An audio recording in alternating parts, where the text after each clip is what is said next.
Hi, I'm Dave Barnes. And I'm John McLaughlin. And welcome to Dadville.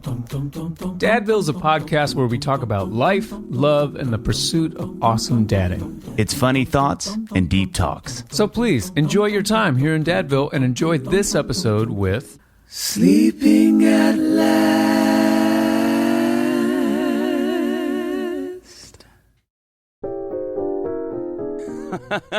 John.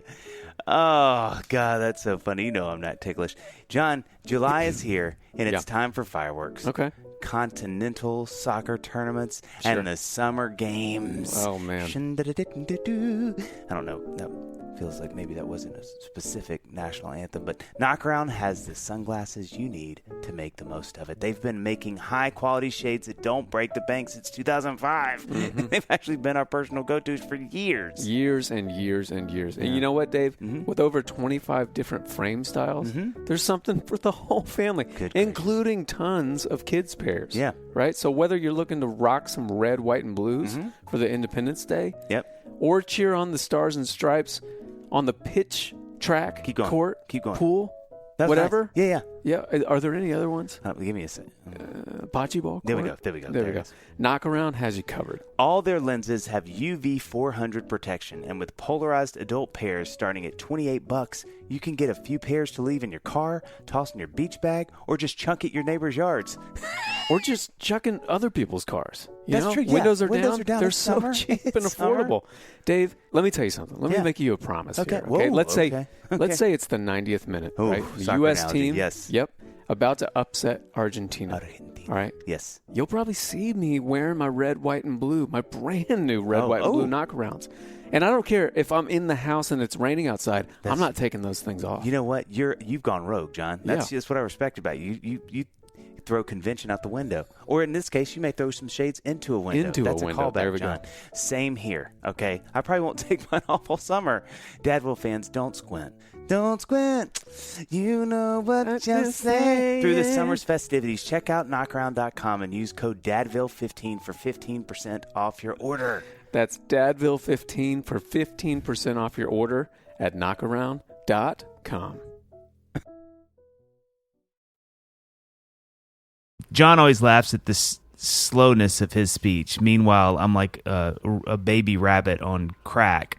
Just and I laugh in this really, it's one of the things that people comment when they say, it's like, I just love your laugh, Dave. And it sounds like someone's choking a hyena. It's this high, like, oh my gosh. And it's just, no way. So I don't know about that. Unbelievably aware of it all. I am too of every single part of who I am in the worst way. Yeah. It's just amplified versions of yourself. It's being a person's really hard. Being a person that can record being a person is really hard. That's exactly right. And it's just hard. Well, I was thinking, John and I laugh about this all the time because people are like, oh, your wives listen to podcasts? And I'm like, I'm not trying to be self-deprecating, but I don't know why my wife would want any more of my voice than she has. And that's... Sounds like a very Ray Romano sort of joke, but I'm like, I genuinely had a moment of clarity this morning where I was sitting there thinking, if Annie had a podcast, because I was like, to be fair to her, because she does, she'll listen to some of them, and especially with our friends, because those are fun, and Yeah. But I was like, if Annie had a podcast, genuinely, like with a true, genuine heart, would I listen to it? I was like, you know what? I probably just. I'd probably listen like she does, where it's like, oh, that'd be cool. I want to hear that one, or that's our friend. Yeah, I've never thought about it exactly that way. If Amy had a podcast, I would definitely listen to it. Yeah, no, I said it. What did you hear me say? It felt like maybe you didn't. I'd listen to Amy's podcast. So we were talking about editing. I think we go back. Yeah, let's just Jason, let's nix that whole thing. Just grab all Yeah, Amy does listen to Dadville, and it kind of amazes me that she does. But she will listen to it on her phone. She's a chronic like iPhone speaker listener. I don't want anything to be coming out of the iPhone speaker. God, so harsh. so But she'll walk around the house with Dadville on. I'm like, you got to turn that off. That's so sweet, though. It is so I love sweet. that. I know. Does she give you like feedback, or is it like just pure like love what you're doing? This is great. She has maybe given some feedback here and there. Probably just when I ask for it. Which mostly I don't ask for it because I'm too. I don't know. She's not. I don't. As a musician, I'm really curious how you guys handle notes as well. But I'm not great with notes. No matter, even if I'm the one asking for them, like, hey, can you listen to this song? I want to know. No, seriously, I want to know genuinely what you think. And then like instantly I'm offended by like, well, I just wondered if that's the best word in that. So here's, okay, Yeah. listen, we're long. Same.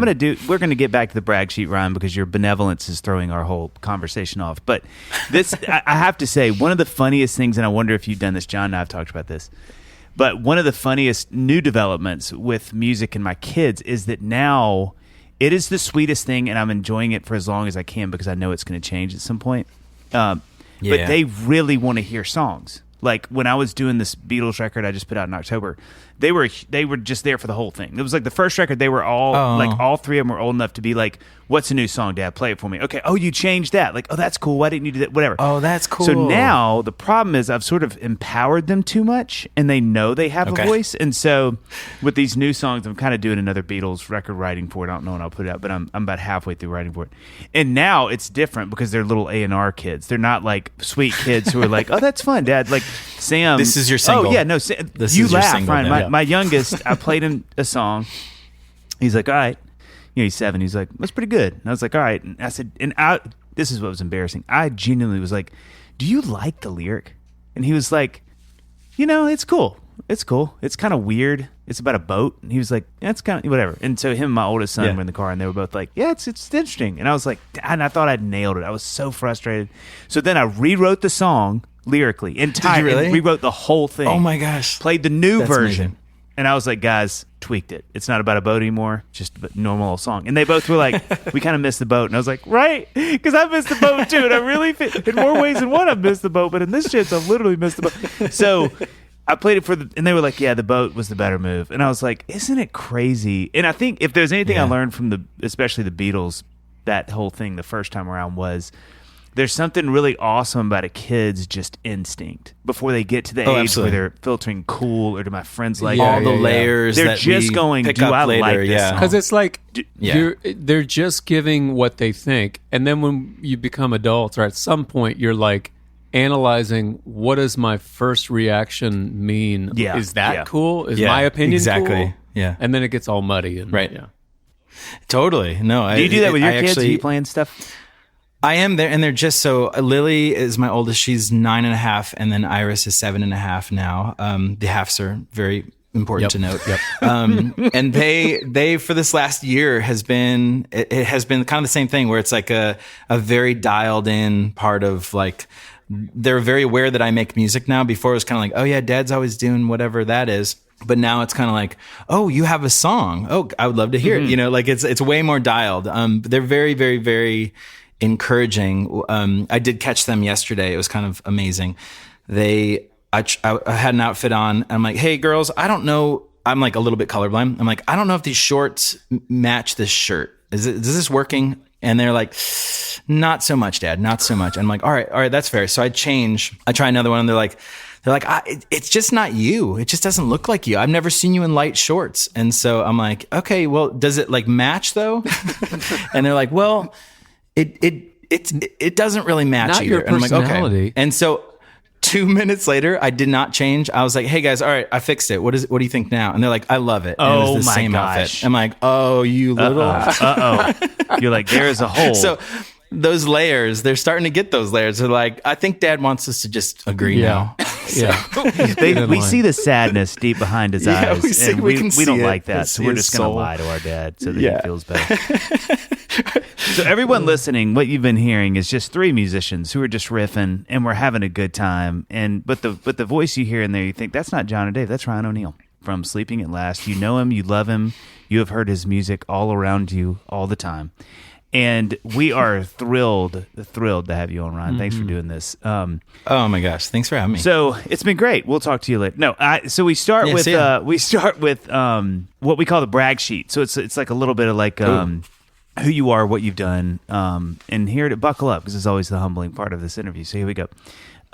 So sleeping at 3, 2, and we're starting at 3, 2. Crushing Let's it start. so far.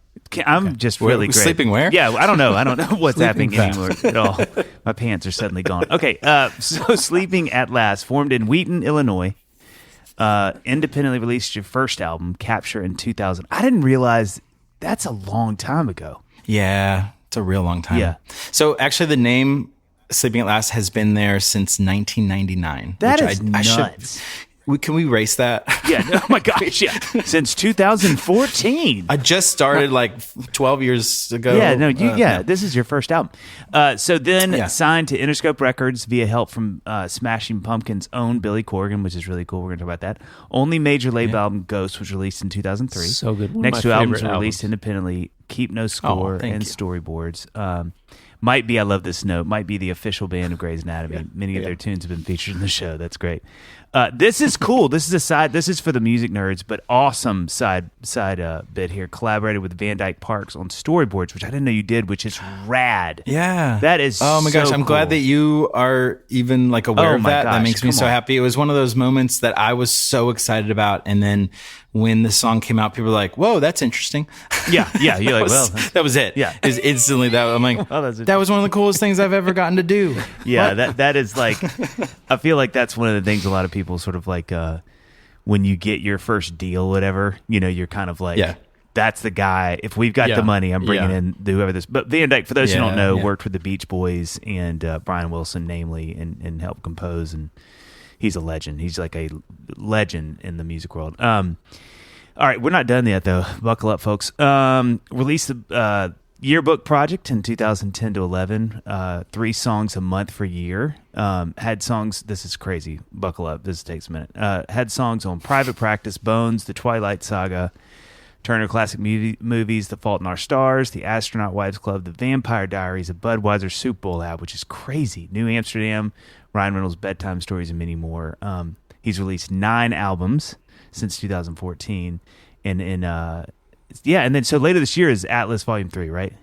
Is that this month? Thank you. Yeah. Is that June? It actually started, so June 28th. I don't know when this is airing, but June 28th is the kind of the relaunch. It actually started a couple years ago. I pressed pause, do some hard stuff, and then so it's back, and it's like a 25 song thing that I'm going to be working hard on. Okay, so before we jump into all the questions that we have, and I hope you've got about 5 hours we have slated, so buckle up. For sure. It's great. This is always one of my favorite questions to ask. When you hear those things, sort of like here's the, these are the things you've done and been able to achieve and the success you've had so far, what would like 15-year-old Ryan say to that? Like if I could space-time continuum back and be like, hey, this is going to be you, 20 years into your career, what would he say? This is the honest answer is I think 15-year-old me, and I was just talking to a friend about this. Weirdly, I think being able to do this thing now in the way that I'm doing it is like the greatest gift of all time. Like I'm so deeply, deeply happy and delighted and grateful to get to do this. And if you told the 15-year-old version of me that I would be doing this, I'd be so disappointed. Really? I totally would be. Because in my head at that time, it was so like, I loved like U2. I was just like, I'm on a, that's the goal is to, fill stadiums and, hang out with U2 and just be U2. I was going to say there's a common. There's a lot. Yeah, I actually wasn't even a huge fan of theirs, but just like that level, like Smashing Pumpkins, all that kind of stuff. Where that was the initial goal as a teenager, was to just like I want to do that, and so this beautiful, quiet career that I've been fortunate enough to have is so much more mature and healthy than a 15-year-old would know what to do with. Well, I had as one of my questions that I wanted to ask you was, where is it? How does your career now compare to what young Brian O'Neill had hoped and dreamed for? Yeah. And I think the impetus of my curiosity for that is I don't even think when we were all teenagers, the success that you have had, there was no model for that. I don't know who that would have been, like Hans Zimmer or something like that. Like you couldn't like sit in your studio and create this beautiful music and have it go out into the world and have the massive success that you've had back then. I'm not sure if that was a thing. No, it wasn't a thing. And I do think like things like Spotify, like streaming in general, and just having I think it's just the right timing to be able to do the career that I've been able to do, which is a lot of writing and recording in the studio and not a lot of touring. And that's 100% like to my preference and to my liking. Yeah. And as a 15-year-old, I would have been like, that's not, that doesn't compute. It doesn't register, you know, like why are we not doing like huge tours? Why, like it was such a cookie cutter version in my head. I also had kind of an exaggerated dream of it because of the Smashing Pumpkins, Billy Corgan relationship. That happened right around that 15, 16-year-old period.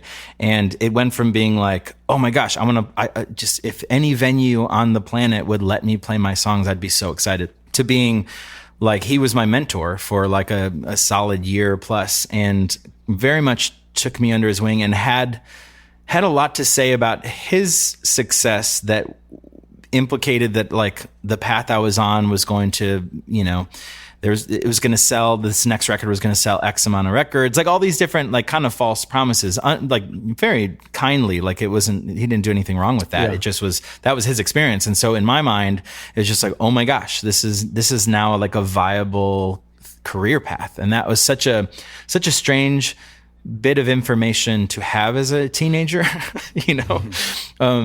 So I feel like there wasn't really a model for, I guess, for how I've done it in the last like 15 years, or there weren't any other people doing it. I guess like the closest, like the independent world, like Annie DeFranco, like things like that. I think that was the beginning of me hearing like, oh my gosh, you can do like independent music and that can work. So yeah, I like, that was a heavier answer probably to that question. That's really interesting.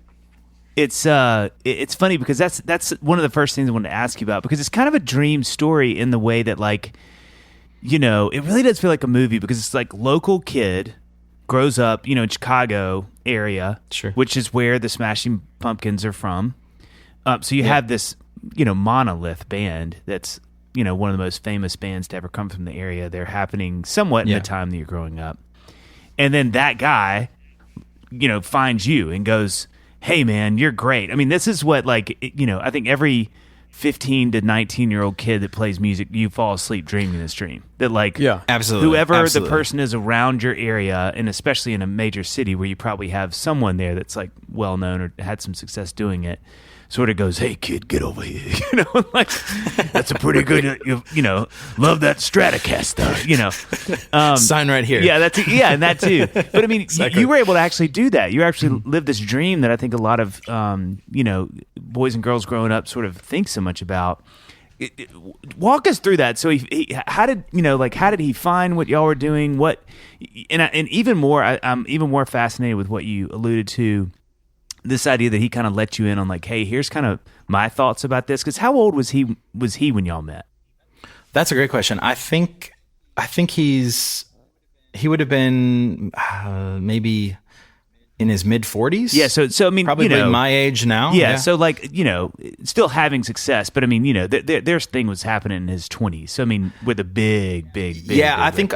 So when we met him, so it was, first of all, Sleeping at Last was a band at that point too. It was with my brother and my best friend Dan, and so we were playing like local clubs, and so the trajectory of Smashing Pumpkins at that time, I think they had broken up maybe a year or two prior to that, and he was working on his Zwan project, I think, at that point, or that came pretty shortly after he took me and the guys under his wing, and so it was, we were playing like different clubs in the city.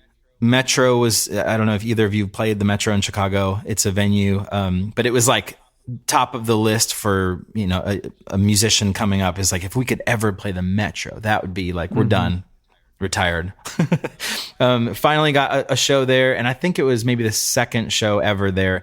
I opened up for a band called, I think it was called Kill Hannah. And so Billy was there at the venue just to hear the headliner band. It had nothing to do with Sleeping at Last. And I was like nervously waiting to give him, like, we heard, like, my band and I were like, oh my gosh, he's here. I can't believe it. You know, like, it's like total dream scenario. And I had a demo CD in my hand where I'm like, I don't want to be the guy to like give him a CD, but I also like, when's the next, I don't want to be a self-promoter, but at the same time, and so I was literally discussing this with the guys when he walked by, and I like very awkwardly handed him the CD, and I'm like, I'm sorry. I think I literally said, I'm sorry. Can I give this to you? And he's like, sure, yeah. So I shook his hand, and he's fine. It was very, very brief interaction. And then he called my parents' house the next day. He got like the phone number from the promoter of the venue, and I guess listened to it in his hotel room or his house or whatever. And he had like his assistant call my parents' house and was like, hey, Billy would like to speak with Ryan and the guys. And so I thought it was a total joke. I literally thought like we were telling every friend we knew that like I met Billy Corgan. Right. Yeah. And so obviously like somebody was going to set up, have their mom call and, Which is a and make up pretty the story. elaborate prank if they're going to do it. So do you know, exactly. like, did he watch your set? Did he see your set, or do you know?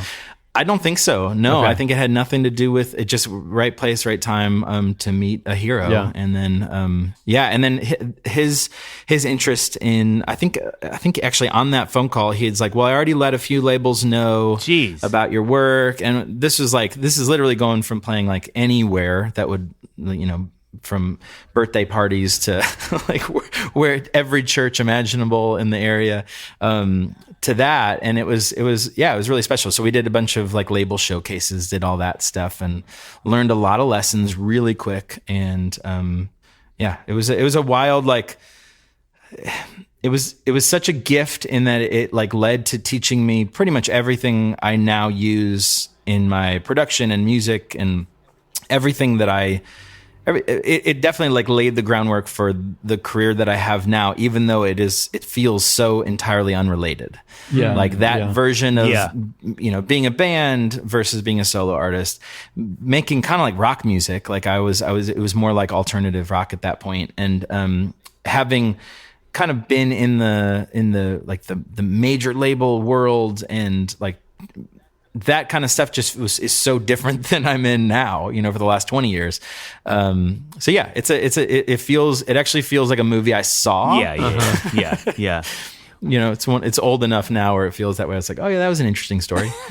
Who is that kid? I've heard of that. What was his? Did he ever give you kind of like the hey, let me tell you some things? There was a few like. I would say he was very hands off with music. Like he wanted to hear everything we were working on. And I think because he was very particular in his craft, I think he kind of recognized that in me too. And so he would say things like, so that part right there in the song, like, what do you plan to do with that? And I'm like, I don't know. It's just verse 2. He's like, is it? Oh, I love that move. I love that. Like, oh, okay. Maybe it's a chorus. I don't know. Like then it is that kind of stuff.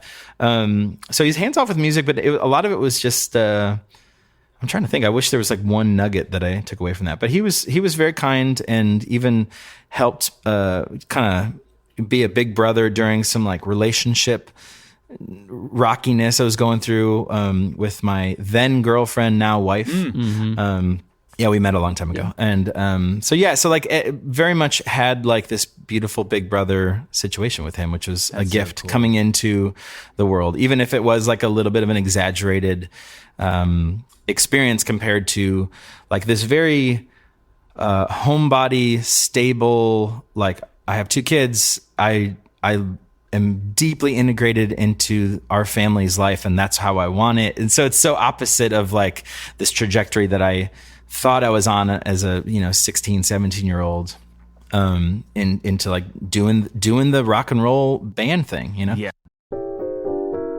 Hey everybody, it's John here.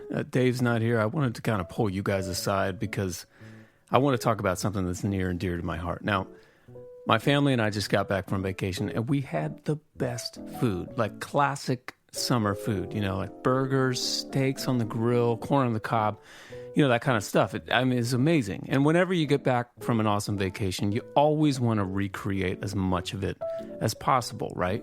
So right when we get home, right there on the porch, right when I'm about to go into my vacation blues, boom. I see my Butcher Box favorites package just waiting for me. It was perfect timing.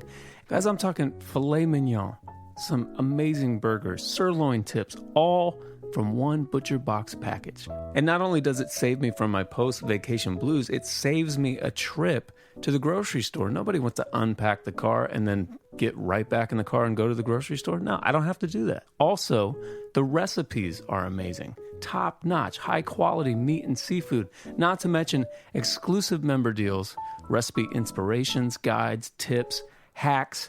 Now, this is the point where I miss my buddy Dave, because he would chime in right now, because he would be like clamoring to tell you guys about their special deal. So I'll just do my best Dave Barnes impression. Actually, I'm going to do Dave Barnes doing John McLaughlin talking about Butcher Box special deal. He would say, sign up for Butcher Box today by going to butcherbox.com/Dadville and use the code Dadville at checkout and enjoy your choice of bone-in chicken thighs, top sirloins, or salmon in every box for an entire year and get $20 off. And then I would chime in and I would be like, man, that's a great impression, Dave. And I would say, again, folks, that's butcherbox.com/Dadville and use the code Dadville. Hey, it's Kaylee Cuoco for Priceline. Ready to go to your happy place for a happy price? Well, why didn't you say so? Just download the Priceline app right now and save up to 60% on hotels. So whether it's Cousin Kevin's Kazoo Concert in Kansas City, go Kevin, or Becky's Bachelorette Bash in Bermuda, you never have to miss a trip ever again. So download the Priceline app today. Your savings are waiting. Go to your happy place for a happy price. Go to your happy price, Priceline. So when did it shift? Because like you're saying, you know, you're in your teenage years, you and your brother and your best friend are in this band. Yeah. You're like going to take over the world, U2 style. It didn't end up working out that way, but it's like Dave said, it's like it kind of, if we were like writing a movie, this would be too on the nose. I'd kind of be like, right, it is very on the nose. The rock star like, Billy dial Corgan it back. comes in, takes him under your wing. He's already called some labels by the next day. Next thing you know, you're signed to a major label. But then at some point, it shifted, and your what you wanted shifted. So what was that shift like? That was a pretty. So I would say after the first record came out with Interscope Records, did a bunch of tours. That was my first experience with touring, and that I think actually built, like, we toured to Switchfoot. They were so kind. They were the first band ever to take us out on the road, and so I think that actually was the first way of like meeting listeners and actually like developing, you know, a listener base. And that was really, really awesome. But all in all, like, the label had ended up switching. I think they bought out some other label. And so our team completely got changed like while the record was coming out. And so it got deprioritized. And then there was the chicken and egg situation of like, well, we can't get, you know, radio play without a big tour. I was like, all right, let's get a big tour. And it's like, well, we can't get a big tour without radio play. Oh, yeah. So it's like, oh, okay. This is fun. And so, like, shortly after that, probably a year after the record came out, Interscope did not re-sign, and so we were happy to kind of part ways. But it wasn't the nightmare record label situation that I think so many people have. It was like they were really cool. They were great to work with, even if the record didn't get the priority that I think we had all hoped. But so that led to like funding the next record, Keep No Score, on our own. And all the while, by the way, my mom was the manager. She actually was the manager until a couple years ago when she passed away. She's been my manager for the entirety of my career. Wow. And she was really kind of always saw a little bit further into the future than any of us could. And at that point, she was like, I think you really like being involved on all the details, and a label maybe isn't the best fit for that. Cause I like, everything ran through a committee, and I'm like, I just want the poster to be printed like tomorrow. Yeah. Like, you know, I can't, why do we have to hire like this person to do that person? Like, and so I think she recognized very, very early on that it would actually be really great for me and the guys to to kind of go out on our own and try it. And so we funded our own record, did more touring. That did pretty well. And then my brother at that point had left the band after that. And then so it was a duo. And so Dan and I continued. We made a record called Storyboards. That was Van Dyke Parks. And we're very, very proud of that record and how it all came together. And then none of that was like making enough of like a secure income. Like my mom was so sweet and let me live at my parents' house for way longer than probably anybody should. So we had a lot of safety nets. Yeah. And I would say right around like 2010, I was starting to feel like separated from the thing that I love the most, which is making music. And I felt like actually weirdly, I heard like a Hans Zimmer interview around that time. And he talked about like the difference from being in a band versus scoring. And what he loved about scoring was he was always making and always creating. And what he didn't like about being a band is you'd go through these rhythms, like you'd make for a year, then you'd go talk about the thing you made for 2 years. Right. And then you'd like restart that cycle. And so I really resonated with that. And then it made me think like, wait, yeah, why am I not making more music and writing? And at that point I was writing maybe, I don't know, 4 or 5 songs a year. It was very slow. It was a very slow process. And I was like, I would love to just push my limits and like keep my head down. And so that was what started Yearbook, which is the series of 36 songs in 1 year. And it was like 3 songs every month for a year. And that taught me pretty much I would say the biggest lessons for the last like decade for me, which is to capture the thing you're actually excited about, not destroy it in a studio and overthink it. And because I was writing and recording so fast and that felt so good, it didn't allow any time for me to be afraid of the creative process. Like it was instantly like, okay, I took a subscription from all these people. I'm going to deliver their EP of 3 songs on the first of this month. So I have to like that. There was some really like beautiful accountability in that I thrived on. And that's that has set the tone or set the kind of the stage for everything that I've been doing since, which is a lot of series of music rather than albums. And I'm just kind of always writing. And so, yeah, that's kind of when like the bigger shift happened, where it was no longer as much touring. There's a lot more writing and a lot more like being in touch with like I said, the thing that I started doing this and fell in love with. Yeah. Yeah. It's crazy.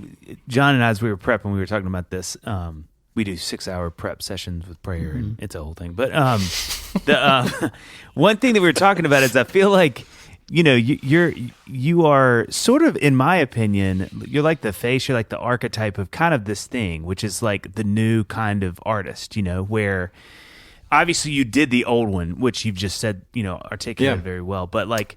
For like 6 hours. Sorry about that. Well, no, but no, a long answer. No, but it actually informs the rest of it, because I think it's you did that, you put in the shift doing the kind of like the touring thing and doing that, but I can't think of someone who I think sort of sums up what is possible in these last 10 years more than you have, where it's like you can sort of hunker down in your space, create this music that's very compelling, see people consume it at the same rate, if not more than they are a lot of the touring bands. And so it's a really interesting thing to watch from the sidelines, because it's like, man, look at how well you Ryan are navigating this and going, it's just it's not conventional. And I would say more than maybe anybody that I can think of, you have really blazed the trail for doing that. Whereas John was saying, 15 years ago, that wasn't possible. Like you just couldn't not tour, or, you have bands like Steely Dan and the Beatles sort of in their later life where they just went, we're just not going to play.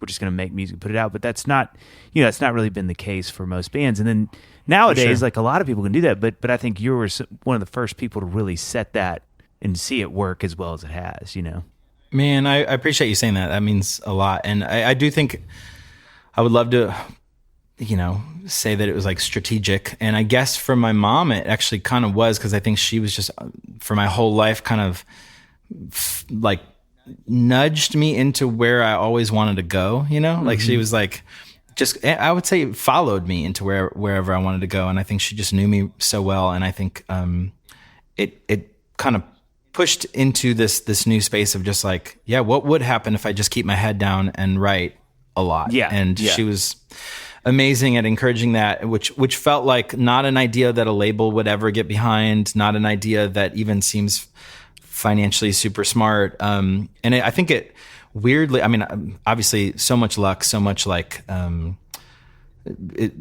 I'm grateful for all the opportunities that have happened. Like, I don't think there's any strategy that could ever, be lined up, and I can't take any credit for that. But I do feel like there was something really special about like almost forgetting about the business of it all and just recording. Well, and that was probably the most helpful thing for me, was because I was like, even with that Storyboards record that Van Dyke Parks was on, I had a very, I just assumed, I'm like, oh my gosh, like I made the record that I've always wanted to make. And this is going to be like, I'll probably get my first like album review on Pitchfork or whatever. Like I had these little miniature goals, and when none of that happened, I was just like, what? I don't understand. And then Yearbook was the beginning of like basically inverting all of that, being like, I need to do this, and so I'm going to do this for me. Yeah. And if it happens to work, that'll be amazing. But it was literally when my head was down writing those songs that like any TV stuff happened at all. That was like the beginning of any licensing.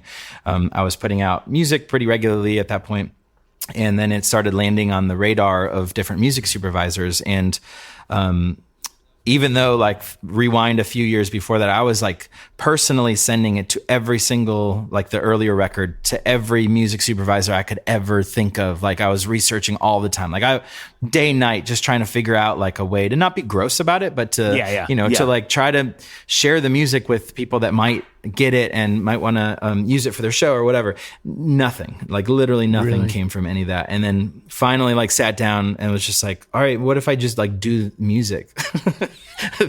And then weirdly that worked. That was the thing that like all of a sudden, got Grey's Anatomy, got all those different things that kind of started coming in, which is really special. And that brought in a new group of listeners. And so, my answers are getting so long. It landed in the right place, because I think, again, John and I have talked about this about you. It's like we have Sleeping Last Fridays. We'll get together and just for 2 hours, just kind of talk about you and your music. It's really great. Oh man, that's so sweet. Thank you. No, but we were just talking about how I can't think of many artists that fit better in that space, because your voice evokes such a I don't know a way to say it. It just feels so nostalgic when I hear it. It's very full of emotion. Your voice. Yes, it's extremely evocative, and so it's a cool story again to watch, because it's like, man, you don't always get to see something land where it should be, and it just feels like that's so cool. With your career, it's just you've been really. You've been in those places where it should be, and it's really cool to sort of see it work that way, because I think that's really cool. That's But you recently have been performing live again, right? Yeah, it's called a midlife crisis, and that's what mine looks like. No, but I did actually. I have been playing shows. Basically live performance. I almost just shut off for the last decade. I would do like an occasional, charity event or something like that, and it would be fun. But it's just I have so many insecurities. I'm so in my head when I perform live. Like I don't know if either of you guys are this way, but we all know people that love being on stage. Yeah. They love sharing it, and it's beautiful. It's like I wish I could bottle that up. I don't enjoy it 95% of the time, and I think it's just purely by my own design of like criticizing myself, just kind of like a full takedown. Like while I'm singing, I'll be like, this is not good. Well, I would say I hate this. I love performing. I mean, if we were to list all the aspects of what we do as musicians, songwriting, getting in the studio and actually recording, actually playing it in the recording, all that kind of stuff, and then like performing live, it's maybe my favorite thing. But that's awesome. But if I haven't done it in a little while, and by a little while I mean like a month or two, sure, let alone like years, I'm a jumble of anxiety before I get up on stage. Okay, but so if your muscle is worked out, you feel amazing. I feel a little with it, more. But every single time if time has passed, I feel like I cannot do it anymore. And like they've opened the doors and people are taking their seats, and I'm like, this was a mistake. What have we done? I feel that every time. And that's coming from somebody who, this is my favorite thing. I love it. You love it. Yeah, it's your favorite part. Oh, man. I've can't relate more than, than the anxiety part, but just without the like love it part. But now, so that's just a long way. without the love it part. Well, and for people who don't know, like your jump back into the performing live pond, your toe that you dipped in. I'm nailing this metaphor. You're sticking it. Keep going. Was with the Chicago Symphony or Philharmonic, right? Yes, Chicago Philharmonic. Yeah, it was. I mean, talk about just it was actually jumping right back in. It was very special, and I do. Even though I say I don't enjoy it, I'm like in the middle of retelling that story to myself, actually, because it started with actually seeing Chicago Philharmonic play with another artist. My wife and our two girls went to go see this concert, and we don't go to very many shows. I don't really go to see very many concerts. I'm just a crab, a hermit in my studio, and I barely get out. But no, we went to see a friend play, and he was playing with the Chicago Philharmonic, and there was a moment while I was watching the show. This is last year, and I was looking around. And there's something about seeing people enjoy music so effortlessly. And I'm sitting there like, totally, this is good. I liked that part. It's like, it's very like clinical, like, ooh, I wonder how he felt about this moment. Like thinking of it as like I was playing it and being like, like asking all these weird questions in my head of like, so was this room designed for, for this type of performance? And then I look around and I see, especially my girls seeing the performance, and just, they are blown away. And I think something about that moment was very like, it was like that moment in Ratatouille where all of a sudden like my childhood came back, where I'm like, oh, this is what music is. This is like literally, there's something actual magical that happens when when a group of people are making something that only exists in that moment. It's like an ice sculpture or a sandcastle where it's just there. So sure, you can film it on your iPhone, you can do whatever, but it's never gonna feel or sound the same as you are in that moment right then and there. And there's something so magical and beautiful about that. And why is it that I don't enjoy doing this? So I left that show, and I literally called my manager, who you guys both know, Jeremy. And I was like, hey, I think I want to do shows again. And he's like, wow, okay. And so weirdly, I reached out to the Chicago Philharmonic guy just to say how much I enjoyed that show. And his name's Terrell, and he was like, so do you want to do something? And I was like, wait, what?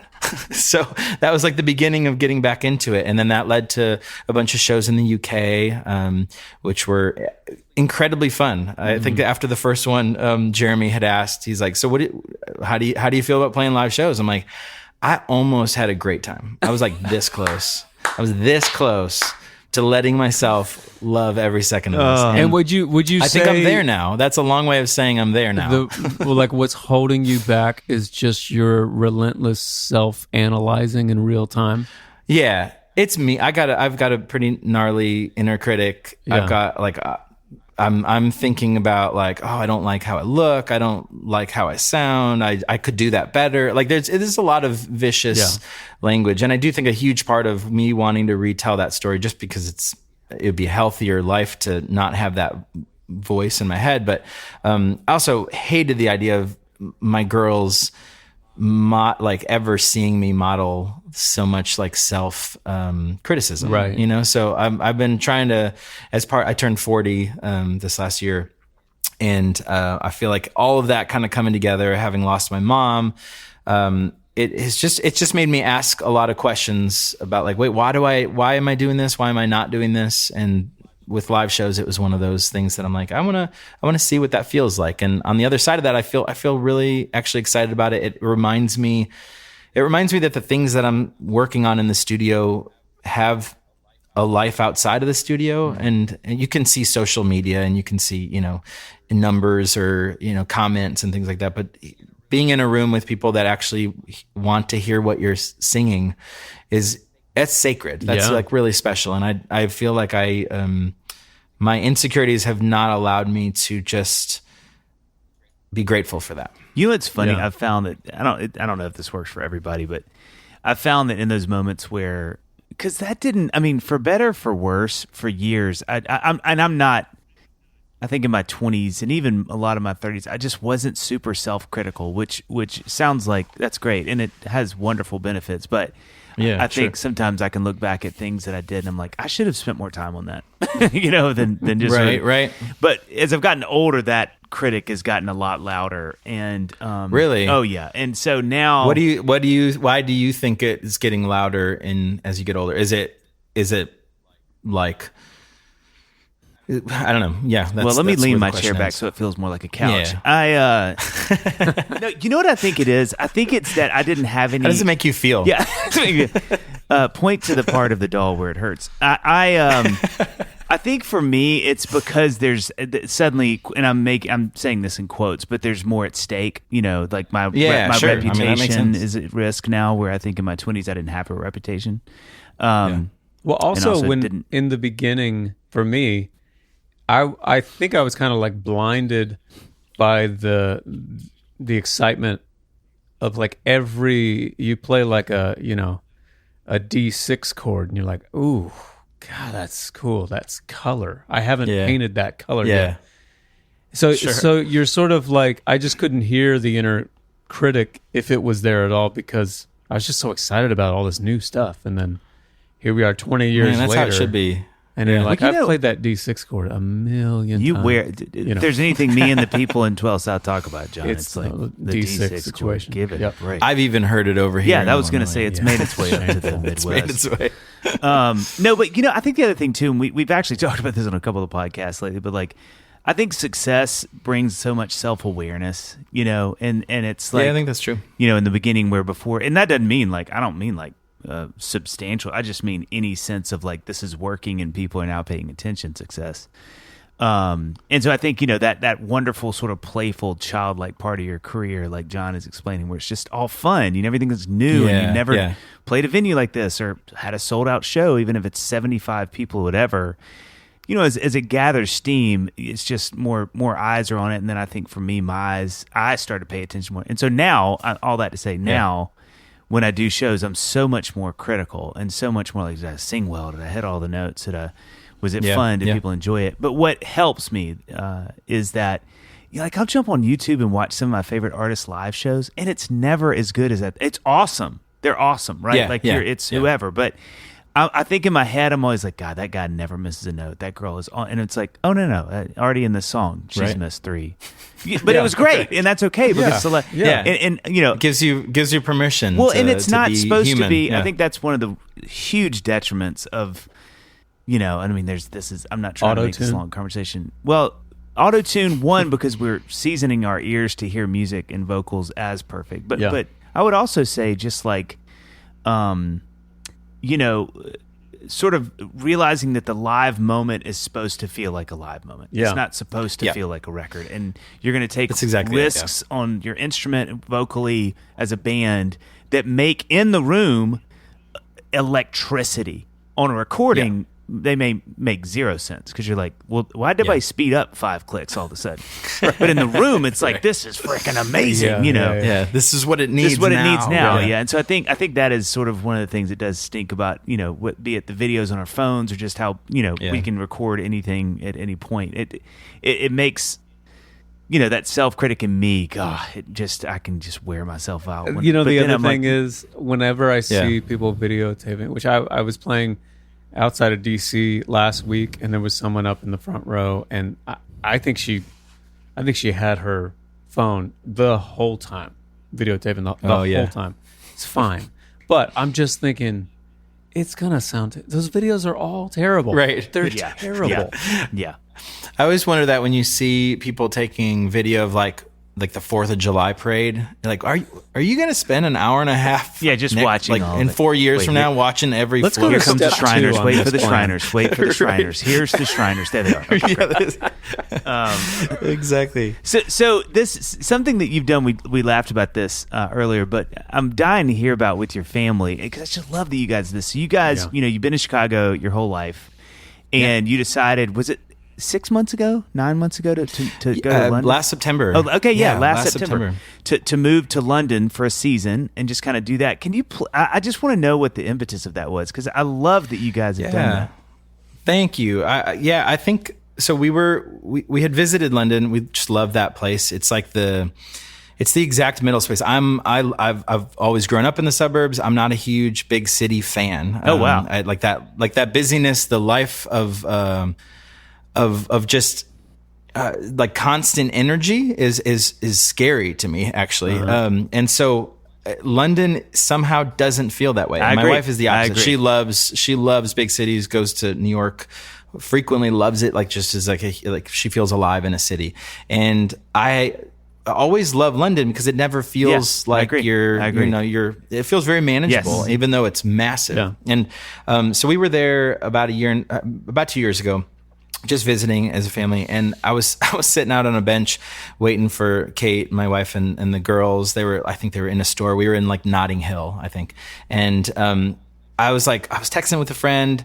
I'm like, oh yeah, here's my view right now, and I'm like, man, it feels so good to be here, especially after like a really difficult year of losing my mom. It just felt really something was really beautiful about it, and I started immediately looking at like options for visas. Wow. I was like, I'm just curious. Yeah. And then so when Kate and the girls got out of the store, I'm like, hey, what do you think about like trying to be here for a while? Like not like moving here, like just seeing. And so we basically sat on that idea for a year to see how we felt. And we loved the idea. We homeschool our kids, which is a unique situation. And we thought, what a cool like experience for our girls. My wife teaches them, and she's incredible, by the way.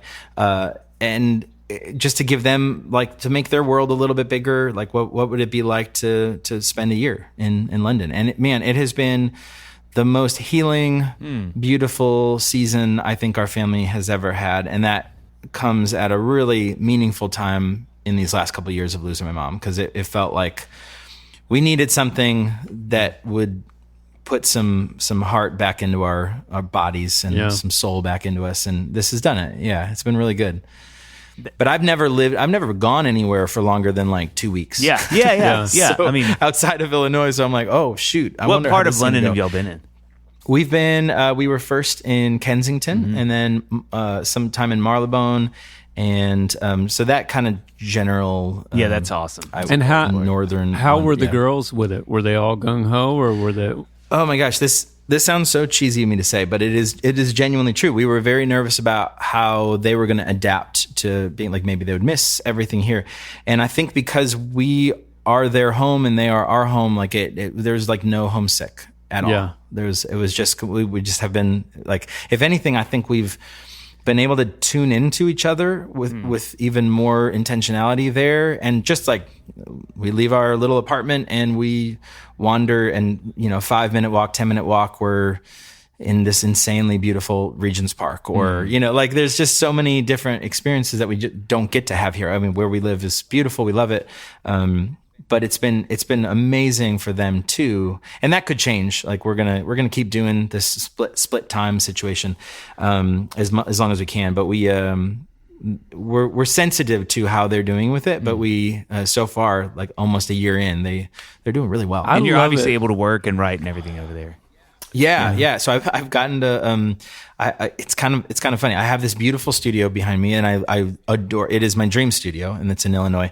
But in London, I am working on like a little tiny laptop version of my studio, and then I have this piano rehearsal space that I rent like an hour or two, a few times a week, that I'll write or rehearse for or with, and then. When I'm got like something I want to record, I've done it at Abbey Road, and that has been amazing. I was just going to joke so fun. Abbey Road, but yeah, Abbey Road. Yeah, it was like it literally started as like I have to record something there, even if it's just like to just see it and pay for me to just like be smiling for a day. But I loved it. Their team is incredible. Like the studio's so beautifully run, and it's obvious like there's just something really special about that space and the scores that have been recorded there. Oh my gosh, like that's as a film score nerd, that was even more exciting than the Beatles, which is an additional like, oh my gosh, so cool. Well, anytime that I see somebody sort of in any way sort of break free of the conventional sort of like, here we are, this is what I do, this is where I live, this is where our kids go to school, this is our, anytime that happens, I just love it. I thought you were going to say you call the police. No. Yeah, well, both. It can be both. I immediately report it. It can be both. I can celebrate it and also recognize that like, you're messing it up for them. Messing it. Yeah.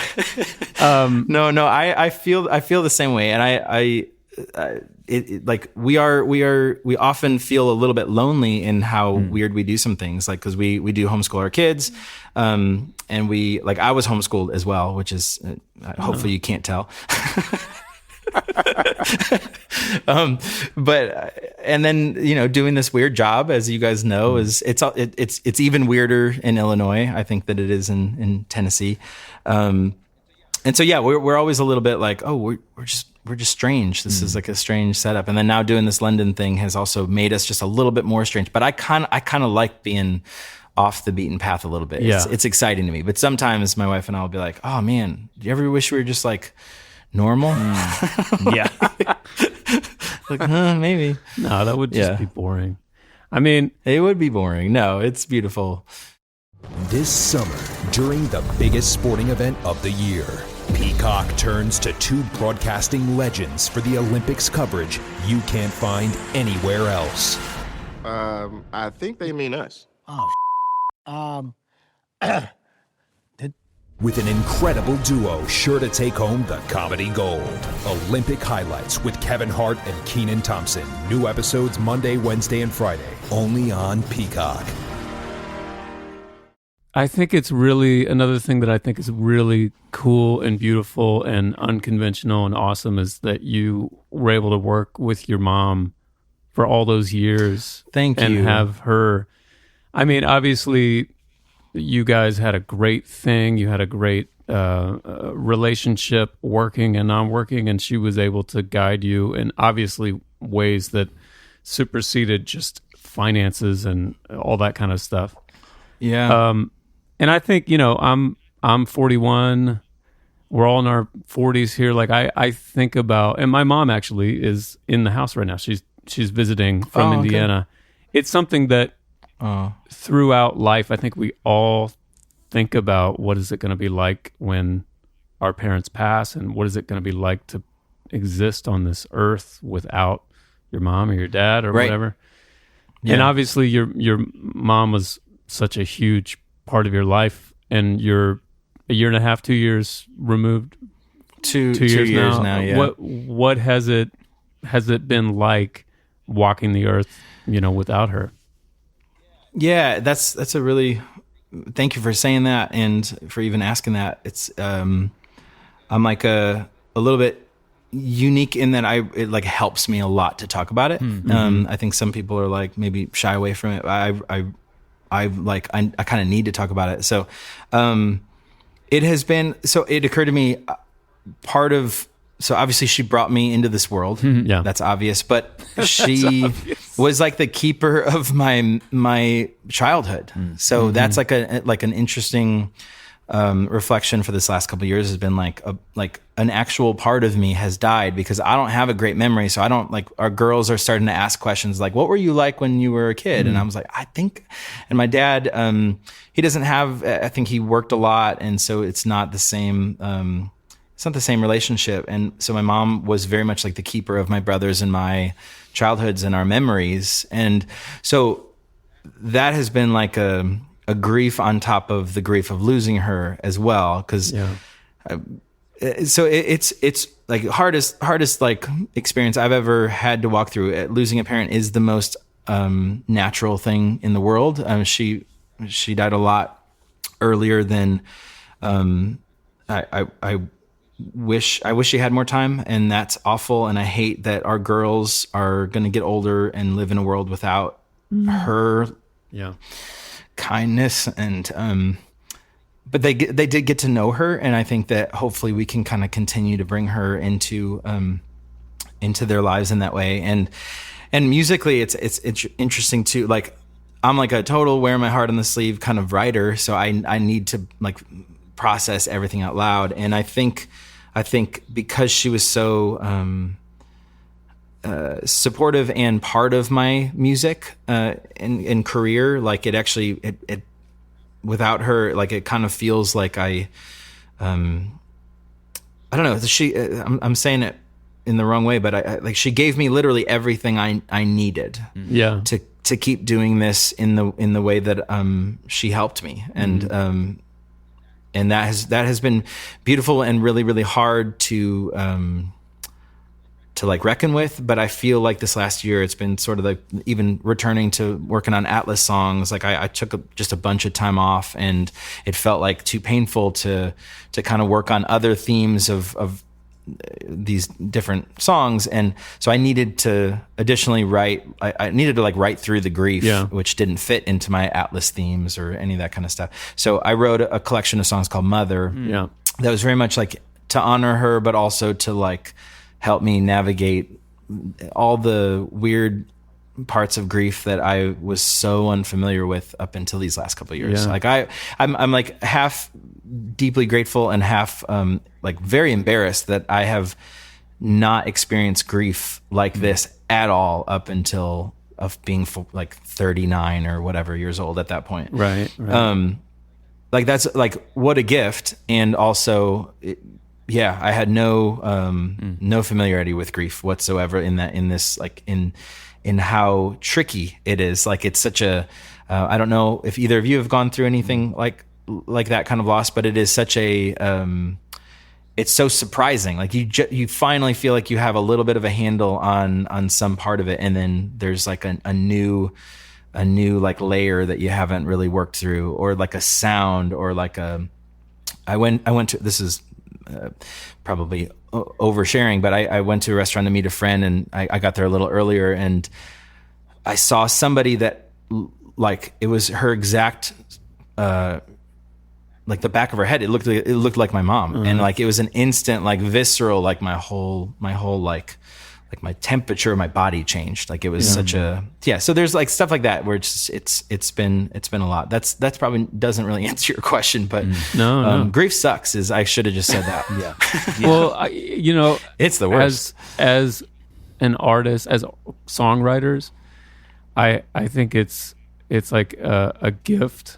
Our music hopefully is a gift to our listeners, and the like reciprocal gift I think is having a career where you can write about life, and we can all live life together, and you can write about in the early years we're writing about early love and all that, whatever it is, and then and this is, you're writing about your life, and you're writing these beautiful songs that are going out and hitting the ears of your fans who are going through the same thing, and it's helping them, through their grief. Oh man, thank you. It's funny. Thad Cockrell and I were actually talking about this yesterday. He's like, man, whatever happened to adult-oriented rock? He's like, Thad is the king of the hot take, which is one of the reasons I love him so much. But I love that take. He's like, what happened to adults writing about adult stuff? It's like I think for sure when so much of the demographic who listen to music is younger kids. But I was like, it's true. And I think, like John said, it's so beautiful when you're able to process that stuff in a way that helps many other people, because, a lot of people are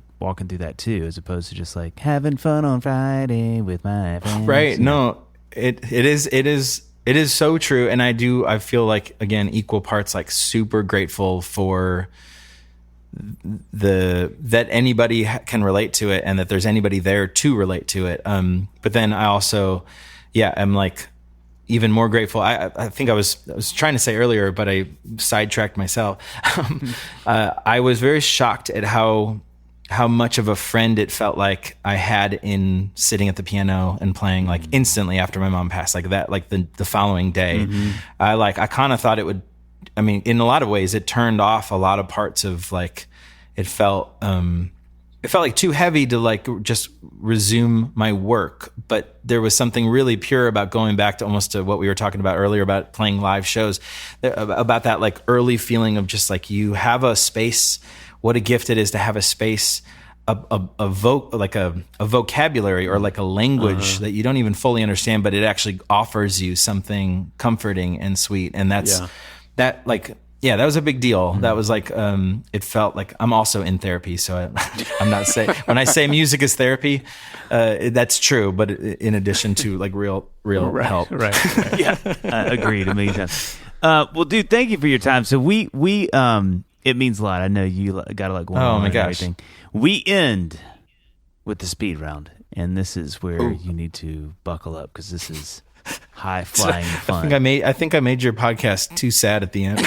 No. I mean, look, these are the things we want. So I'll ask the first question. I like this as our jumping off point. If you had the whole world's attention, oh my god, for 5 minutes, which song would you play? Oh, I would probably play like anybody's song. Well, it's funny. Or my own. I don't want to. I'm curious to just what you say to that. Okay, like if I could play anybody's song, I love this song called "July Tree" by Nina Simone. Oh wow! And I don't know why, but I feel like it's like the song version of a hug. Yeah. And I like. Do you guys? Are you familiar with that song? I mean, I know her obviously. I don't think it's like a very well known song of hers. I don't know when I like happened upon it, but it is. I just love it so much. But if I had, this is not a speed round. Sorry. Well, what about your song? That's good. 45 minutes later, like, and the second question. Second part of that. What if you had to play one of your songs though? Oh, I would probably play Saturn. Mm-hmm. It's a song of mine that I wrote weirdly before I really knew exactly what I was talking about with grief. And I think being more familiar with grief, I feel like that song makes more sense to me now. So I'm able to hear it differently. Okay. I would play one of the songs maybe that I would choose for me, just to slow down our speed round here, is Currents. Oh man, dude, that song just to embarrass me or what? Oh my gosh! Listen, I'm kidding. That album, Ghosts, is one of my favorite albums. I listen to serious? that album at least once a week at some point. And that song, Currents, that is so good. And here's the thing, just quickly, like moments like these help me because the three of us all have early stuff that we don't want to play anymore. That when people bring up, we have complicated emotions about it. Yeah. And I'm like, it's good for me to be on this side of it sometimes. Because I know you've put out such great music since, for sure. But dude, that album is so good. And that song specifically, Currents. That is so nice to hear. It's so good. All right. Thanks, man. That's second question. I'm very touched by that. What is a song that reminds you of your mom? Oh, man. It's the obvious choice, but I have a song called Mother that I wrote like within a couple days of her passing. And it is very much like I wish I was trying to write it when she was in the hospital and I was not able to finish it. And I assumed that I would throw it out forever because it would be too painful to return to. But that was very much like the song that was like a friend to me. It felt like bringing her back in a way through music. And so that's the one that definitely, like, I will never be able to play that song without thinking of her. Sorry, have you guys had anybody tear up on a speed round before? Oh God, that's our hope. We're actually okay, good. We'll just keep asking questions until they cry. You can't leave until you cry. Yeah, it's the sort of one of our rules. Okay, finally, if you wrote a book about being a dad, what would the book be called? Oh my gosh. I